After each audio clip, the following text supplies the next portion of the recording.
आनंद आनंद परमानंद सतगुरु मंगनानंद जी साहेब सत्संग आश्रम डेरा सतगुरु प्रीतानंद जी साहब धाम निगाना जिला भिवानी के सौजन्य से संत श्रोमणी जगत गुरु रविदास जी ने कहा है, कहा भैयो जऊ तनु भैयो छिनु छिनु प्रेमु जाई तऊ डर पे तरु जानू। अनल हक जिसका अर्थ है कि मैं खुदा हूं कहने पर हजरत मंसूर को बगदाद में सूली पर चढ़ाने की सजा सुनाई गई। उस पर जोर डाला गया कि वह अल्लाह हु हक कहे, पर मंसूर ने यह कहने से इनकार कर दिया। जब मंसूर को सूली पर चढ़ाने लगे तो हुक्म हुआ कि पहले इसको पत्थर मारे जाएं। उसे बगदाद शहर के चौक में ले जाया गया और लोगों को उसे पत्थर मारने का हुक्म दिया गया। जब लोगों ने पत्थर मारे वह चुपचाप खड़ा रहा, उफ तक न की। शेख शिबली मंसूर का दोस्त भी था और उसके राज से वाकिफ था। उसने सोचा कि अगर मैंने पत्थर मारा तो उचित नहीं, क्योंकि यह फकीर है, और अगर शरह वालों अर्थात मुसलमानों के कर्मकांड में विश्वास रखने वालों का ख्याल करूं तो मारना ही पड़ेगा। आखिर उसने फूल मारा। जब मंसूर को फूल लगा तो कराह उठा, हाय। शिबली ने पूछा कि तूने हाय क्यों की? मंसूर ने उत्तर दिया कि तू मेरे राज को जानता था, लोग नहीं जानते थे, इसलिए मुझे तेरे फूल की चोट लोगों के पत्थरों की चोट से भी ज्यादा लगी।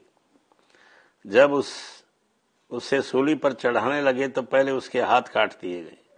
उसने कहा, मुझे इन हाथों की कोई फिक्र नहीं, मेरे पास वे हाथ हैं कि एक यहां और एक किंगराय अर्श पर अर्थात खुदा के घर की दहलीज पर। फिर पैर काट दिए गए। वह बोला कि मेरे पास वे पैर हैं कि यहां और एक परमात्मा की दरगाह में है। फिर आंखें निकाल ली गई तो कहा, आंखें फना नासवान है, मेरे पास वे आंखें हैं जो बक्का को देखती हैं, अविनाशी को। जब जुबान काटने लगे तो बोला कि जरा ठहर जाओ। फिर बोला, हे मालिक, जिस तरह कुम्हार मिट्टी के बर्तन को बाहर से टकोरता है लेकिन नीचे हाथ रखकर अंदर से संभालता है और बाहर से चोट मारता है, मुझे उम्मीद नहीं थी कि मैं इस इम्तिहान में पास हो जाऊंगा, पर हे मुर्शिद, तेरी कृपा से मैं अब पूरा उतरा हूं। शुक्र है, शुक्र है। आओ जला दो, जबान भी काट लो। जिस तालिब को मुर्शिद की दया से अंदर दर्शन हो जाए, क्या वह दुनिया से डरेगा? हरगिज नहीं, कभी नहीं। गुरु अमरदास जी ने कहा है, बिनु शब्दे हूं मैं किनु मारी। रामचंद्र जी के गुरु वशिष्ठ जी ने एक बार रामचंद्र जी से कहा कि अगर कोई कहे कि मैंने हिमालय पहाड़ उठा लिया, मैं 2 क्षणों के लिए मान लेता हूं कि शायद कोई ऐसा व्यक्ति हो जिसने पहाड़ उठा लिया हो।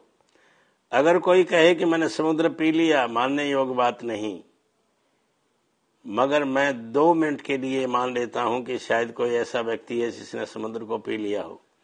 अगर कोई कहे कि मैंने सारी दुनिया की हवा को काबू कर लिया, तो ये मानने की बात नहीं, मगर 1 मिनट के लिए ये भी मान लेता हूं। लेकिन अगर कोई कहे कि मैंने मन को वश में कर लिया, तो मैं ये मानने को हरगिज तैयार नहीं। मन एक ऐसी ताकत है जो आसानी से वश में नहीं आती। इसलिए कहा है, मन के हारे हार है, मन के जीते जीत, कह कबीर प्यो पाइए, मन ही की प्रतीत। आनंद आनंद।